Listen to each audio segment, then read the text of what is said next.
it's the time that we're in, where facts are sort of flexible. And that's why we got Caitlin Collins on the Hill, fact-checking in real time. It was a great interview. Citing incredible sources, like citing the New York Post as a credible source and saying that facts are, it's just, I can't believe that we're here. I think we have to stop coddling people when it comes to this and the vaccine, saying, oh, you can't shame them. You can't call them stupid. You can't call them silly. Yes, they are. The people who aided and abetted Trump are stupid because they believed his big lie. The people who are not getting vaccines, who are believing the lies on the internet instead of science, it's time to start shaming them. What else? Or leave them behind. Stop it with the ignorance. And we have to stop saying, oh, well, you know, you have to listen to people. And no, you don't. These people are being harmful to the greater good. You don't have to listen to a minority of people who are being harmful to the greater good and who are not acting on logic, reason, and science. And you're going to pay a whole lot of money. And you're going to tax the medical system when you could have gotten it for free and you wouldn't be in that position in the first place. You're going to question the vaccine, but you want to take a horse dewormer.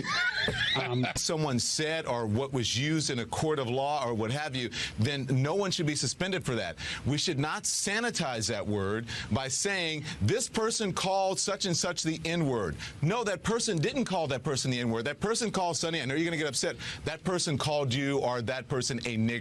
Didn't say the N-word. I can't believe As journalists, This whole talk about age makes me uncomfortable. I think it's the wrong road to go down. She says people, you know, politicians or something are not in their prime. Nikki Haley isn't in her prime. they are disinfecting offices. They are cleaning people. They are changing bedpans. And they are working. And those people are out there complaining because they don't have haircuts? Who the hell do you think you are? And if you're so upset about it, you should be mad at the president because he's the one that's supposed to help your small businesses. I understand that you're hurting. I understand that people are hurting. Yes, a lot of people are hurting. But there are people who are frontline workers who have to get out there. I did the color of COVID this weekend. Those people are at the grocery stores who didn't expect to have their lives be placed in danger because they have to work at the grocery store. They're driving buses, and you're protesting against, you're slapping the faces of the people who are the healthcare workers who put their lives on the line every day because you want a haircut, you want to go play golf, you're concerned about, of course you're concerned about your business. Tell the president that. And you're out there with guns, with weapons strapped to your chest, saying, "Oh, you want to get you're fighting against the people who are telling you to stay at home, trying to save your lives. You're upset with those people. In the meantime, there are people who are keeping your cities going, keeping your loved ones alive, and you want to get a haircut? Who the hell do you think you are?"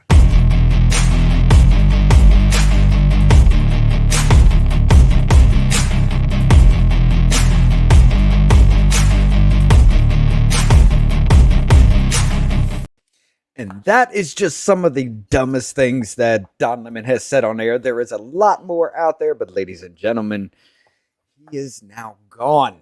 We got a lot to get into this week. Of course, we're going to be talking about Don Lemon here. We will be talking about Tucker as well.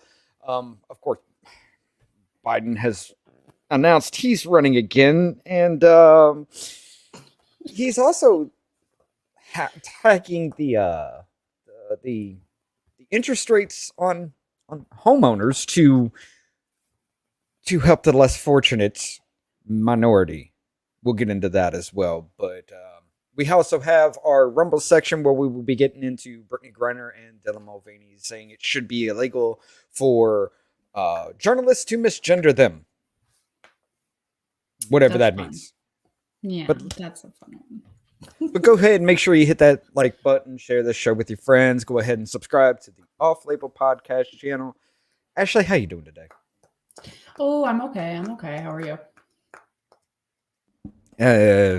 It's been a rough week for me. I'll just put it that way. And I got to go back on night shift next week too, so it's going to be fun. Well, I hope everybody who is currently joining us is having a really great evening and had a good week. If you didn't, hopefully everyone has a better week next week. I don't know. But yeah, lots to get into, lots of thoughts. I feel like this week has just been it's been like just a firestorm of crazy stuff going on. So let's get into it. Right. Well, Just Cause is back with us today. What is up, man? Yeah, he comes from Rob's channel as well. There is also something else I want to bring up a little bit here too, and we're gonna do that right before we get into the Crowder section. Actually, forgot to talk to you about this beforehand. It seems that the Proud Boys case is wrapping up. So it seems there is a very, very disturbing situation that has popped up in the jury notes section of that trial, and we're gonna touch on that a little bit later too. But let's go ahead and get into it, ladies and gentlemen.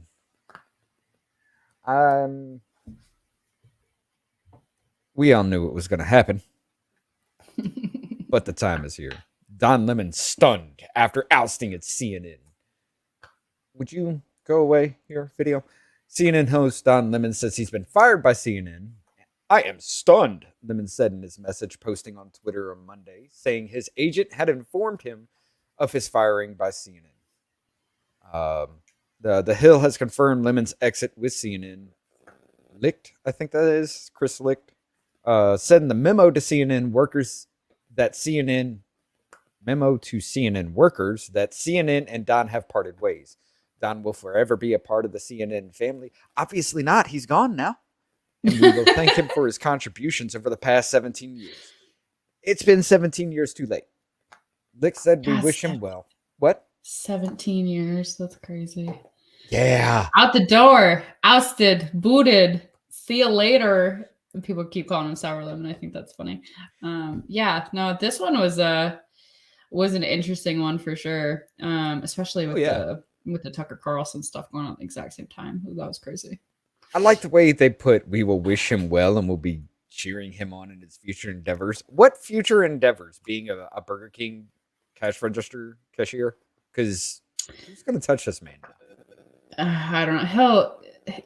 That opening clip, there's so much hypocrisy in like every single thing he said. And that's all I could think. Every clip that came up was like, this is rich coming from you.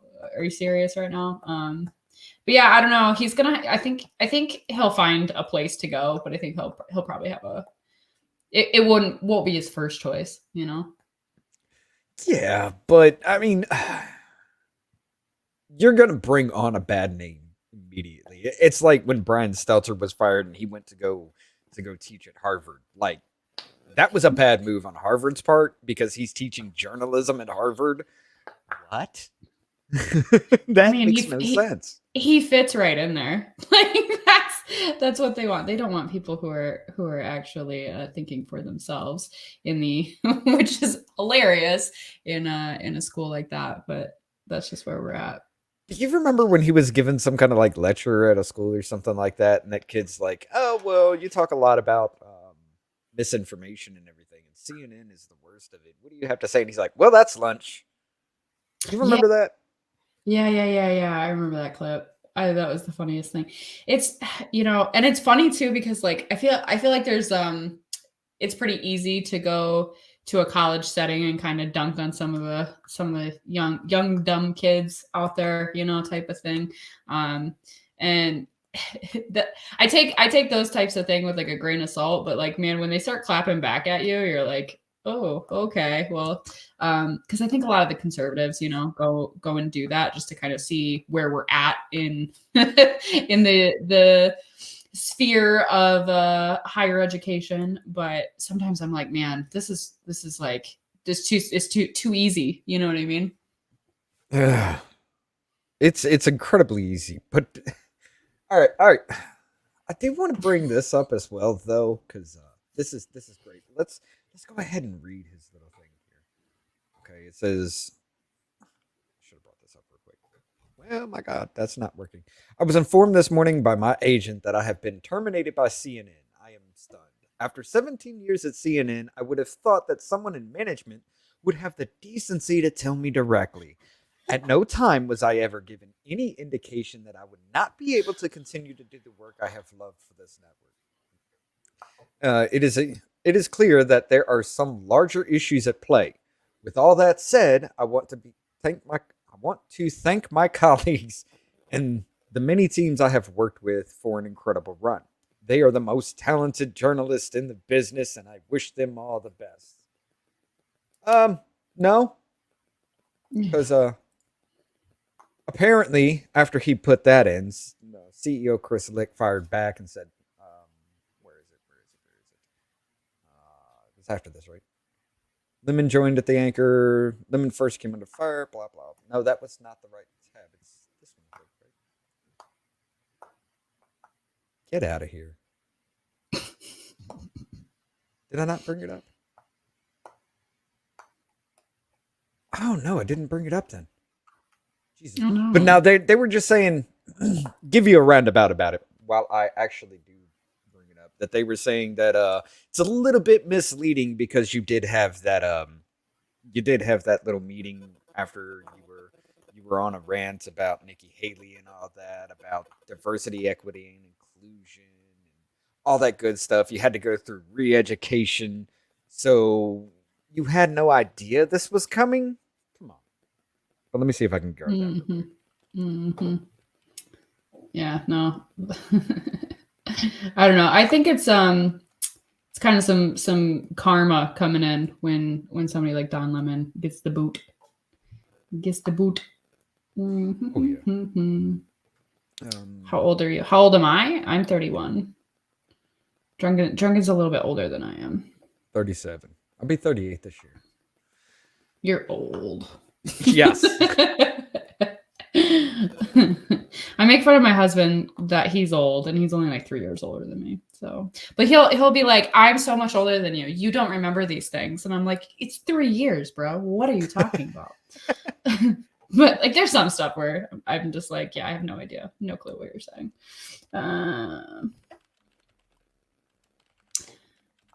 But yeah, no. I'm trying to find it real quick. I meant to bring that up here, but no, you're fine. I'm going through comments. I don't think it's as cut and dry as that, my friend, but we'll get into that. I have lots of thoughts.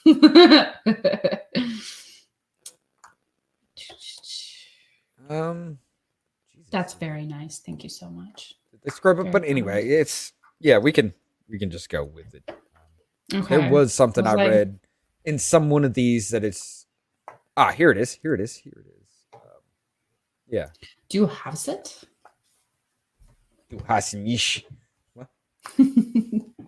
Don Lemon's from CNN Communications here. Don Lemon's statement about this morning's event is inaccurate. He was offered an opportunity to meet with management, but instead released a statement on Twitter. So yeah. At no point did I know about any of this. No, you straight up lied. So yeah, I mean, even on his way out, this guy can't stop lying. This is just incredibly epic. And Cuomo was the first one to go from CNN through the past couple of years. And what is he doing now? Like he's got some viewers and everything, but it's like a total of like 17,000 for like a month. And it's probably everybody just mocking him. You know what's so funny is like, I heard about Don Lemon, and then it was so quickly overtaken by like talk of Tucker Carlson.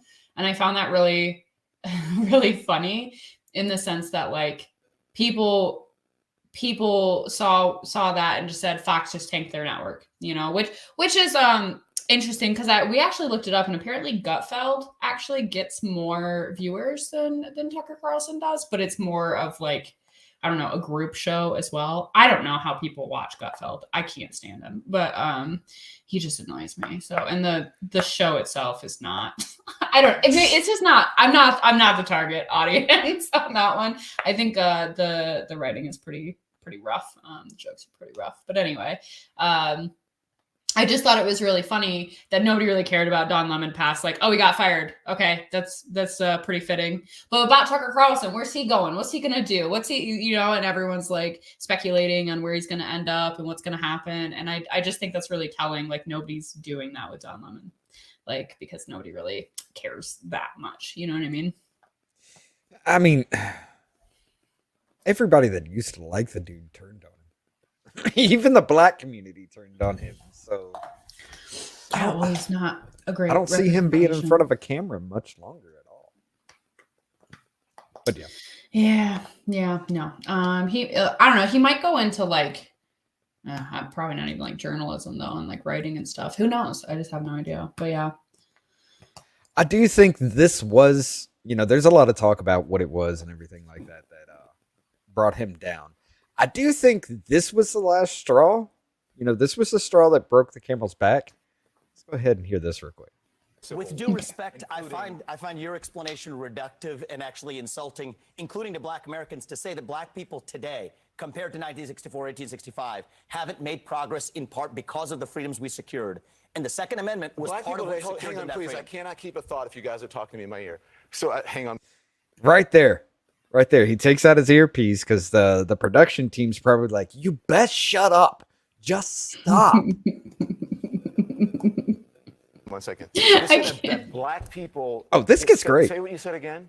Black people secured their freedoms after the Civil War. It is a historical fact, Don. Just study it. Only after their Second Amendment rights were secured. They That's were a not fact. secured their freedoms after the Civil War. That is not. You are discounting Reconstruction. You're discounting a whole host of things that happened after the Civil War when it comes to African Americans, including the whole reason that the Civil Rights Movement happened is because black people did not secure their freedoms after the Civil War, and that things turned around. People tried to change the freedoms that were supposed to. And you know how they got it? War They got their Second Amendment rights, and they actually got the NRA played a big role in that. But today, down the NRA did not play a big role. Absolutely, in they that. trained black Americans how to use firearms. That's a lie. That's not. The NRA did not play a big role. This is just historical fact. But It's not down historical fact. the part that I Just find because you say it's historical fact. The part that I it's not find historical insulting fact. is when you say today black Americans don't have those rights after we have gone through civil rights revolution in this country. You are sitting here telling an African American about the rights and what you find insulting about the way I live, the skin I live in every day. Here's where you and I know have a the different freedoms point that of view. black and white that black people don't have in this country,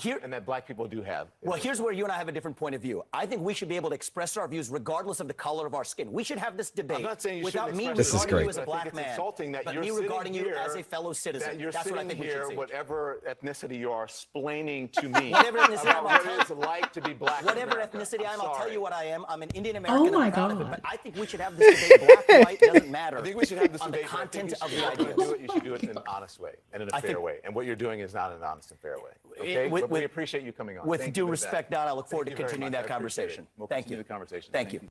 Oh, Jesus Christ. That's gotta hurt. Dude's like, I'm black. You can't talk about these issues if you're not black. You're over here. What ethnicity splaining? Dude. I just think it's so fun. I think it's very hypocritical for someone to place so much merit in their skin color, but then completely disregard somebody else just because they come from a different ethnicity. Like sir, like pot meet kettle here. Like you can't have it both ways. You can't sit here and I don't know, complain about a certain group being marginalized, but completely disregard another group just because they somebody who's coming from another group just because they disagree with you. Right. But yeah, it's just, God, the fact that he even tries to pull that, because, I mean, Ramaswamy was owning him. He was correct on that. And Don Lemon is just like, no, because he has absolutely no idea what he's doing. And he's like, racism. And pulls out that card. And he's just like, dude, I'm Indian. Well, yeah. You know what's really funny is I feel very similarly when like a lot of people will have kind of their go-to arguments for whatever conversation they're having, right? And I've been talking about abortion for the past couple days on Twitter, and everyone always goes to, you don't get to use your religious views to dictate how other people's choices or how other people live. And I'm just like, bro, I'm not religious whatsoever. Like, what are you? You don't get to just claim like that. It actually frustrates me because, and people on both sides do this, where they just assume the other person's views because they kind of have this caricature in their mind instead of just actually, discussing it with them like a person. Because I don't know, I just take a different approach when I'm directly interacting with people. I just don't assume anything. I just go based off of what they say. Shocking, but Well, it's just one of those things. I get that a lot too. When I bring up anything, it's always religion or I'm a maggot extremist or something. I'm just like, dude, you have no idea who the hell I am. I got added to a Twitter list, and it was like the maggots ruining the country or something. And I was like, I've never once uttered like MAGA, and like that's just not my jam. It's not my vibe. Like, what are you talking about? I just think it's really funny, man. It's like, bro, hold on. After the Katy, Texas incident, Antifa thought that I was Abel Garcia. They posted me on their website and called me Abel Garcia. And I'm just like, missed the mark on all of that. By quite a bit. It wasn't the description. There wasn't the description of it like really weird too. I was a right wing or a detransitioning right wing conspiracy theorist or something like that. And I'm just like, what? I like how you know what's funny is like the whole conspiracy. You're a conspiracy theorist. Like, yeah, there's a lot of conspiracy theories that are like fun to talk about and think about and stuff. It's not fun when they come true. That's not fun. like that's the difference for me is we recently watched the movie Conspiracy Theory, and I'd never seen it before. And it was a really good movie, but I was like, see, I miss these people. I miss the people who were just legit kind of crazy and talking about conspiracy theories and connecting all these dots. And I miss that it didn't come true. Well, there's a lot that has come true about a lot of things. So when you call me a conspiracy theorist, it's more like, well, thank you, because I'm over the mark then. So yeah. For real. It's just a funny thing. Like it's turned into an insult the same way like a lot of things have they try to turn them into insults. And I'm just like, bro, that doesn't really work. I don't see it as the negative thing that you see it as, I guess, or I don't know. It's like insults only work if you're actually offended by them, I guess. like all these instant phobias people use now, it doesn't do any more damage anymore. Nobody cares because you've used them so much. It's just like, well, it's pretty much you're giving a lot of credence to people at that point in time, because that's the only thing you've got left. Once somebody says, "Oh, you're a racist," or "You're a transphobia," or whatever, like you've won the conversation. Yeah. It's not conspiracy theories anymore. It's spoiler alerts. Pretty much, yes. Truth, bro. Truth. No, yeah. I don't know. The whole so what frustrates me the most is like when everybody's hurling insults, and it happens on both sides, and it's actually like really starting to irritate me that like the right wing wants to complain about how the left is constantly saying how horrible and hateful and blah, blah, you know what I mean? But like you're playing into their hand when you stoop down to their level, which we've had this argument, but I've just been thinking about it a lot more because it's frustrating because now it's like, I don't know, people are trying to pull back so far that like, instead of making their own side more appealing or their views resonate with anyone, it's just like, I'm just gonna I can't think of another term. I'm just going to shit on you, and put you in, and put you in your place, so to speak. That kind of weird thing. I don't know. It's just something that irritates me. Like, don't stoop to somebody else's level. So I don't know. That's my 2 cents. I will counter argue. There is a valid tactic to it because it does work. Though. It has worked when I do it, and it works a lot more often than you think. No, it really doesn't. That's never. Listen. When you're in a place where you're like reacting purely from emotions, you're never going like all that somebody else like throwing insults right back at you. All that does is provoke you even more. And it makes you more emotionally heightened, and you want to then dig your heels in even deeper. Now, you might later on, maybe something sticks with you and you think about it. But generally speaking, like that's not the way to like actually get anyone to change their mind. It's just a way for your own team to like give you all the props and the kudos and stuff like that. And it happens like too, like, cause now it's like getting to the point where everybody's getting so tribalistic. Is that even if you're on the right and you have some nuance in your views, or you're on the left and you're not completely batshit insane, people will still like go after you in your own groups. Like on the left, if anyone kind of speaks against the progressive ideology, then they get attacked by their own group. In the right, if you, I don't know, espouse, like there's like some pro-choice people who are right-leaning, right? And they have their own reasons and they're more reasonable people about it. Like I could have a conversation with them about it, but they get mobbed by the right the same exact way. And I just think it's really unproductive. You know, it's just getting into really tribalistic, like no one's allowed to have nuance. No one's allowed to like have different types of views. And like, I go toe to toe with conservatives all the time about religion. Like I'm just respectful about it. You know, I think that's the big difference, but anyway. Well, see, I say it is a valid tactic and it does work because latest example, what it was 2 days ago, I was on Reddit and I left a little, you remember what I sent you about the ending, the jury notes of the Proud Boys trial? You remember that? Mm-hmm. Yeah. All right. So I left it on a subreddit and I was just like, I'm 50 plus informants have been found to be involved in January 6th in this case here. I'm just going to go ahead and leave that for you guys. And then they started arguing with me and I posted the link and everything like that just for, all of that. And they're just like, well, no, this didn't happen. And I was like, okay, 16 to 24 minute mark, listen to it. And they did. A few of them did. And they're just like, oh, I didn't know that. And I was like, yeah, of course I was insulting them the entire time. Had I not been insulting these kinds of people who were insulting me at that point, they never would have looked. Because they don't have that reason to come back and keep arguing. So once they did listen to that, they were like, oh crap. So yeah.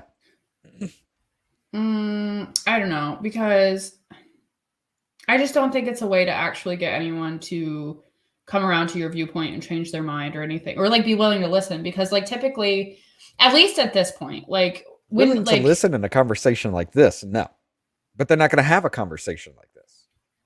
Well, because so what's really interesting is that like the other day I made a TikTok responding to a comment because I went back and forth with this dude for a little bit. And I was we were talking about like the kids transitioning, kids medically transitioning. And he was basically trying to say like, well, nobody's transitioning kids or like, blah, blah, blah, blah, like all the talking points, like, well, that's not happening. And so I made this TikTok. I think it's on my shorts too.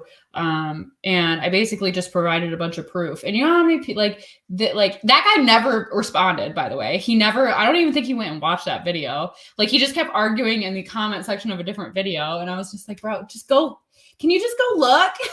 And I had told him, like, can you please like look into this? And he's just like, no, I've had enough propaganda. I've had enough of your propaganda. And I'm like, BBC is not propaganda. Go look at this article from BBC where it clearly states that like these European countries have stopped this procedure because they don't know the potential long-term risks. Like this is not propaganda, my friend, but you're listening to your propaganda, which is, trapping you in an echo chamber. So you won't even go and look outside because you might have to reanalyze your views. Oh my gosh. Like that just gets to me, man. Like, and I get it. Because I was there at one time, but at least I had the mental acuity to just be like, maybe I'm wrong. Like maybe I'm not getting the whole picture here. I don't know. Well, yeah, I do. I will say though, there is a big difference in the way, like I've said before, a big difference in the way men and women have to fight though. Okay. It is, if we fight the way I kind of do, it's expected. We're just being an a-hole about it. But if women did it, nobody's going to want to listen to you because it's a. I mean, I don't know. It's a gender thing. I'm not even sure. Like, there's a lot of more like abrasive women, I would say, on TikTok who get pretty big platforms, but they might be like mostly followed by other women, who knows. But I think just even that, just like the whole men versus women thing, like I don't know, I think some men you're probably right in the sense that like a lot of men probably just are like just another loud obnoxious You know, I don't know, but because there's guys where I kind of get that too. Like, ugh, you're just being loud and obnoxious, and I don't like it. Like, shush. I don't even want to listen to Anna Kasparian because she does that. I mean, I don't want to listen to it. You know what's really frustrating though is like Anna Kasparian has the ability to sit and have an actual conversation, because that debate with Ben Shapiro was actually really good. And I was like, see, like, I wish you were just like this all the time. Yes. But, you know, outrage gets clicks. So. Well, then again, you also got to look at Candace Owens on the Timcast IRL episode where she was just trying to rip into Steven Crowder. I mean, some of the things she was saying was actually valid, but she just came off like a crazy, unhinged, ranting lunatic. Yeah, and like when women do it looks bad. I mean, I've actually stopped watching Candace Owens quite a bit, like regularly. You know, like if something pops up, I'll watch it. But because she's started really doing that a lot, and it's not my vibe. Like, I liked when she was going around and she was having like talks and, you know, kind of like more lecture scenarios and panels and stuff like that, where she's like debating things. And I think she would make really good points. And she was like aggressive in the sense where she needed to be, you know, but it wasn't overly so. But now I feel like on her show, it's just really like ranty and ravey all the time. And it's very preachy. And I'm just like, ugh, like, it's just not my vibe, I guess. He is right on this. Calling somebody a conspiracy theorist started with the CIA when people didn't believe that Oswald shot JFK. Interesting. Yeah, he is right. And by the way, the CIA did admit to killing JFK. Yeah. That was released. No. But yeah. Wild. I need to go down that rabbit hole a bit more. I haven't explored it fully. And it's a weird one. It's like everything that everybody like, oh, if you actually go down and listen to the conspiracy theory about it, they play out almost down to the second how everything happened. And from the CIA files, it's like, yeah, pretty much they were right. Sorry about that. And then we just gloss over that like that's aliens. Hey, aliens. Yeah, oh my God. Yeah. But, all right. I feel like the but aliens thing was such a wild thing that I didn't have on my bingo card for this year. Like, why has there been so many aliens? Like, what? It's just the ultimate distraction. Like, and people who've been, I don't know, mapping out courses of like alien, you know, like UFO sightings and stuff like that are just like, I'm vindicated. Yes, we're finally talking about it. We got so excited about it. All right, everybody, make sure you go over to, the Off Label podcast right there. That is the YouTube one. I'm going to throw up the Rumble link as well for you guys. We're going to go ahead and cut off for the Ashley's channel and my channel here to continue to cover this. So go ahead, jump over there real quick, over there on the Off Label YouTube or Rumble, whichever one you want to do. It's fine. But before you go, make sure you leave a like on the videos that you're at, ladies and gentlemen. Help us get through a little bit more. But yeah. Let's go through some chats here while we let them go over. Also, thank you guys all for joining in. It's been really fun, really cool. Make sure to follow us over to Off Label, and we just tend to start over here so people like know that we're up and running and all that fun stuff. So make sure to go subscribe so that you can stay up with us. That and I don't want to say something really, really messed up to hurt Ashley's channel. I'd feel like a big So yeah. Ashley, who's your favorite conservative pundit? I mean, it depends on what you're talking about, pundit. I don't really watch many like news like anchors or anything like that. I would say that probably some of my favorite people to kind of go and listen to what's going on, listen to their takes is Amala Ekpanobi.